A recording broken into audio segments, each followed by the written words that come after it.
नमस्कार सर. नमस्कार. हाय सई. सर कालच मी कोकणात जाऊन आलो सर. बर. आणि मी प्रवास करताना बघितलं की रस्ता चौपदरी करण्याच्या नावाखाली वृक्षतोड होते सर. आणि ते बघून मला असं वाटलं की पृथ्वीचं जणू केशवपणच चालू आहे. आपण काय करतोय, रस्ता मोठा करण्याच्या नादात आयुष्य छोटं करतोय आपलंच. वा वा वा वा. असं आपण करता कामा नये सर. त्यानं काय होतं, सगळी घडी विस्कटते. आपण आज निसर्गातून रस्ता तयार करू, उद्या निसर्गाने आपल्याला रस्त्यावर आणण्याचं ठरवलं तर आपल्याला केवढ्याला पडेल ते. त्यामुळे आपण वेळीच काळजी घेतली पाहिजे. कसं आहे, प्रगती हवी, प्रगती करूया, पण ती 21व्या शतकाला अनुसरून करूया. म्हणजे हाल कुणाचेच होणार नाही, ना निसर्गाचे ना आपले. एवढंच मला म्हणायचं होतं. आता आपण फालतूगिरीला सुरुवात करूया. असं या वैचारिक उत्सर्जनानंतर आता आपण प्रोफेशनल फालतूगिरीकडे वळूया, जिच्यामुळे आयुष्य प्रसाद ओक यांच्यासारखं रुबाबदार झालेलं आहे. तर सर आज मी एका अशा नटखट नराधमाची मुलाखत घ्यायला आलोय ज्याचा जन्म त्याच्या आई वडिलांच्या कॉमेडीमुळे झालेला आहे. आणि त्यालाही असं वाटतं की तो कॉमेडी करू शकतो. सर बघूया माझ्या प्रश्नांच्या तलवारींना त्याच्याकडे उत्तरं आहेत का. बघूया सर. चला चला चला चला. बापरे दरवाजा उघडा आहे. अरे बापरे, ताजमहलला पण खळी पडते आज पहिल्यांदा कळलं. सर ओ सर. आलो आलो आलो.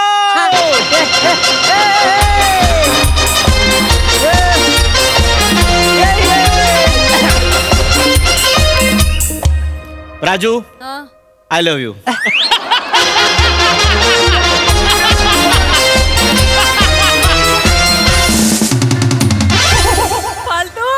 सर सर थांब जरा. कॉमेडी होती, comedy. Comedy. Oh my God. Oh my God. I love you इथे बोललं पाहिजे होतं. फालतू. मॅचिंग तर इथे आहे.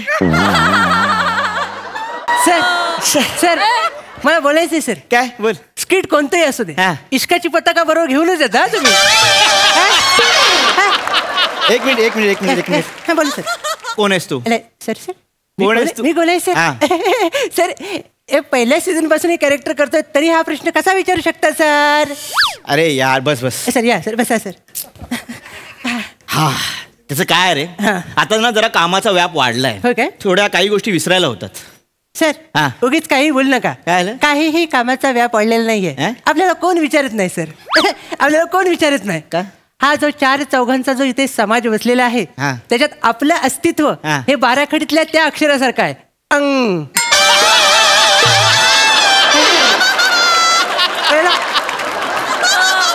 वा वा वा वा वा.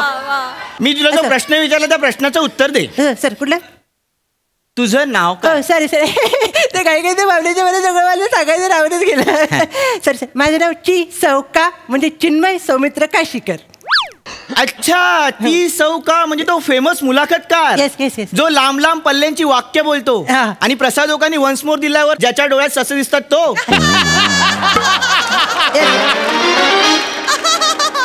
मीच आहे तो ससेवाला पत्रकार. तुमचं म्हणणं बरोबर आहे सर. पण आज असं बिलकुल अजिबात असं घडणार नाही सर. आज असं काही घडणारच नाहीये. आज वेगळी मुलाखत होणार आहे सर. हो कारण इथे मॅचिंग आहे. हो सर तुम्ही सारखं सारखं जाऊ नको. या सर. सर मुलाखतीला सुरुवात करूया सर. आपण बरंच बाकीचं बोललोय सर. ओके. माझा पहिला अतिशय युनिक आणि महत्वाचा प्रश्न आहे, त्यानंच मी सुरुवात करतो सर. तुमचं एकदा नाव सांगा म्हणजे उठसूट सगळे शिव्या द्यायला मोकळे होतील सर. तू मुलाखतच घेतोय. येस सर मी मुलाखतच घेतो सर. मला सांगायला आवडेल. येस. मी एक स्टँडअप कॉमेडियन आहे. बरोबर. आणि माझं नाव आहे पडला. पडला पडला सर. एक्सप्लेन करा सर. परेश डमरू लाड पडला. क्या बात आहे सर. यावेळी तुमचं नाव जबरदस्त आहे. थँक्यू. पण बाजी तुमच्या वडिलांनी मारले सर. डमरू.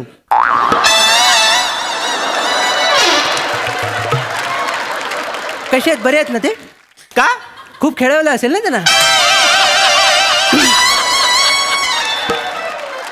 मुद्द्यावरच येतो सर. तर एक अशी अफवा उडत उडत आले की तुम्ही स्टँडअप कॉमेडियन आहात सर. मी कॉमेडियन लोकांचा फॅन आहे सर. ॲज अ फॅन मी तुम्हाला लगेच प्रश्न विचारतो सर की विनोदाचे एके आजूबाजूला बाजी जिंकत असताना आपण उजळ माथ्याने पंचेसला आग लावून त्यांच्या कॉमेडीच्या तिरडीवर बसवू शकतो असं तुम्हाला कधी वाटलं सर. वा वा वा वन्स मोर सशा सकट वन्स मोर. सस्ता याला पकडू नाही सर याला पकडू नाही नको सर याला पकडू नको सर ए वन्स मोर नाही कोण बोललं रे सर नका पकडू सर मी थोडं अतिशय सोपं करतो सर हा. अतिशय सोपं करतो सर आपण स्टँडअप कॉमेडी करू शकतो असं तुम्हाला कधी वाटलं सर एक दुःखद घटना आहे. अरे रे सांगा सर त्या घटनेमुळे मी स्टँडअप कॉमेडियन झालो. ओ त्याचं काय आहे की माझे वडील सुप्रसिद्ध स्कुबा डायव्हर ओ ते समुद्र तळाशी जायचे आणि मोती वेचायचे. क्या बात आहे. वेगवेगळे शोध लावायचे. एक दिवशी असेच ते समुद्र तळाशी गेले आणि माझ्या लक्षात आलं की वडिलांनी नाश्ताच केला नाहीये. अरे बापरे. मग मी त्यांच्या ऑक्सिजनच्या नळीत 4 मेदू वडे आणि 2 इडल्या टाकल्या आणि माझ्या लक्षात आलं अरे ना तुमच्या लक्षात आलं ना सर चटणी टाकलीच नाही. अरे देवा ती पण टाकली वरून. आणि मी वडिलांना बोललो की कामं होत राहतील बाबा आधी वडे खा वडे. बाबा पाण्याखालून असंच काहीतरी बोलत होते.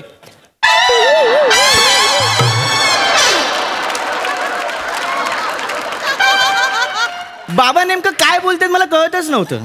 कमाल आहे सर मला कळलं तर काय बोलले असतील तुम्हाला कसं कळलं नाही सर पुढे काय झालं.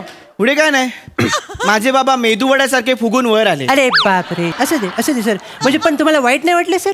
नाही मला वाईट नाही वाटलं मला समाधान वाटलं की माझे बाबा नाश्ता करून गेले. सर ते तुमच्या नाश्त्यामुळे गेले असं मला वाटतंय सर नाश्ता करून नाही गेले सर. पण मी हा किस्सा जेव्हा लोकांना सांगायचो हा. तेव्हा लोक हसायची. तेव्हा मला कळलं की माझ्यात स्टँडअप कॉमेडियनचा एक किडा आहे. हो सर आणि त्याला पंख पण फुटले. हो. त्याच्यावर उरावर बसलात तुम्ही हा? आणि स्टँडअप कॉमेडीचे कार्यक्रम लोकांच्या कानावर मारू लागलात सर तुम्ही. Yes. सर म्हणजे तुमचं नशीब पण चांगलं होतं सर. पहिला कार्यक्रम तुम्ही डायरेक्ट दारासिंगांच्या घरात केला सर. येस दारासिंगच्या समोर बसले होते. 10,000 लोकांचा जमाव होता. मी म्हटलं हीच योग्य वेळ आहे वातावरण फॅमिलियर करायला. मी पहिला जोक दारासिंग ह्यांच्यावरतीच क्रॅक केला. काय केलं सर. मी लगेच बोललो नमस्कार सर दारासिंग. तुमचं नाव दारासिंग मग तुमच्या बहिणीचं नाव काय खिडकी सिंग. अशीच 2 मिनिटं शांतता होती आणि मी नंतर समोर बघितलं तर 9,990 लाल लंगोट माझ्या दिशेने येत होते. 9,990 उरलेले 10 जण काय करत होते. ते माझ्या नावाचा खड्डा खणत होते. सर पहिल्याच शो मध्ये तुमच्या कॉमेडी सकट तुम्हाला गाडण्याचा प्रयत्न झाला तरी तुम्ही लाज सोडली नाहीत सर. तुम्ही थांबला नाहीत सर. नाही. पुढे तुम्हाला मिमिक्रीचा शोध लागला सर. येस म्हणजे या उद्ध्वस्त गळ्याच्या बाजारपेठेत नटांच्या आवाजाला धंद्याला लावण्याची कल्पना तुम्हाला सुचली सर. नंतर मी ऐकले की तुम्ही परदेशात नजर लावायला गेलात सर. बरोबर सर. आणि तुम्ही देश पण कुठला निवडला सोमालिया. हो आणि तिथे गेलात सर तुम्ही. म्हणजे मी तर ऐकलंय की तिथे गुन्हेगारी प्रवृत्ती जास्त आहे सर. छोट्या छोट्या गोष्टीला पोटातले आतडे शोधतात सर लोक ती. हो अगदी अगदी. पण अशा लोकांना हसवण्याचं चॅलेंज मी घेतलं. काय केलं. हो तिकडे माझा एक स्टँडअप कॉमेडीचा शो केला. थीम होती जंगल. जंगल म्हणजे कोणत्या प्रकारचा विनोद सादर केला सर. मी तुम्हाला दाखवतो लगेच. दाखवा सर. सोमालियाचे नागरिक असे बसले होते आणि मी त्यांच्या समोर जंगल उभं केलं. ओ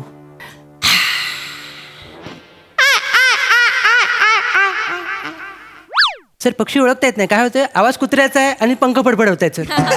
सगळं मिक्सिंग झालंय सर. जंगल माझं आहे ना. ओ हायब्रिड आहे वाटतं. जंगल check check check check. Sunil Dange आले.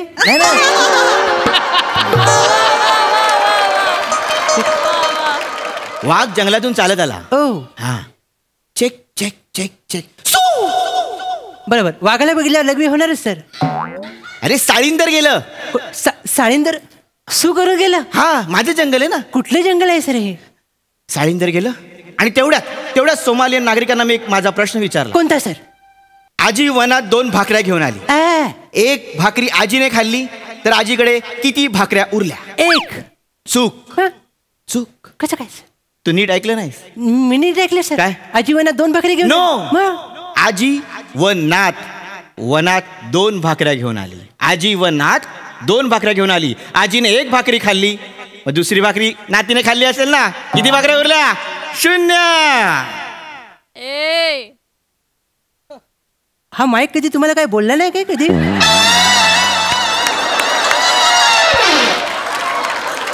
या बसा सर. सर एकदा काम करा सर. तुमच्या विनोदाला ना बिबट्या बरोबर बसवा कधीतरी. तो बरोबर नाही देईल त्याला सर. कळलं का तुम्हाला. पण मला आता उत्सुकता वेगळी आहे सर. हा काय ते जे सोमालियन नागरिक होती त्यांनी काय रिॲक्शन दिली सर?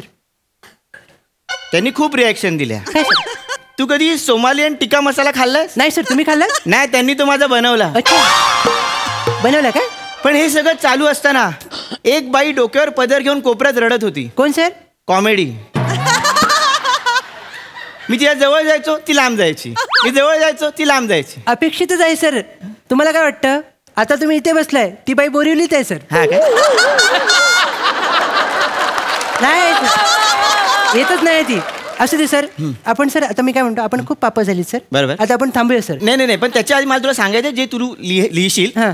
की मी आता मराठीतल्या एका मोठ्या नटाचा आवाज शिकलोय. कुठल्या सर? प्रसिद्ध नट आहे, कोण सर? प्रसादो. बस सर. काय सर?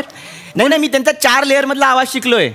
हा, म्हणजे घरातले प्रसादोक, सेटवरचे प्रसादोक, दिग्दर्शक प्रसादोक आणि अभिनेते प्रसादोक. नाही सर, काय होतं तुम्ही लक्षात घ्या. काय? बोलता तुम्ही, पण रिॲक्शन जोडीवर येते. कळलं का? हे तुम्ही लक्षात घ्या. अरे पण मी निर्मळ मनाने बोलतो रे. तुम्ही निर्मळ मनानेच 2 वर्षापूर्वी बोलला होता. वेगळं करूया, लय वेगळं झालं होतं. मी काय बोलतो, मला त्यांचं वाक्य सुद्धा येतंय. कुठले सर? अरे हातात कॅडबरी असताना सर! काय तुमच्या मनात माणूस फिक्स आहे. तुम्ही उगाच सगळे चेहऱ्यामध्ये बदलता. लक्षात घ्या. अरे मला बोलू- तुम्हाला पानं तिकडेच वाटायची आहेत. लक्षात घ्या. अरे मला बोलू- नाही अरे ऐक ना. नाही जाऊ अरे दे. मला सादर तर करू दे. नाही, सादर करण्याची गरजच नाही सर. अरे ठीक आहे, संपलं सर. मला वाटतं अरे गेलं बरं सर. ऐक ना. अरे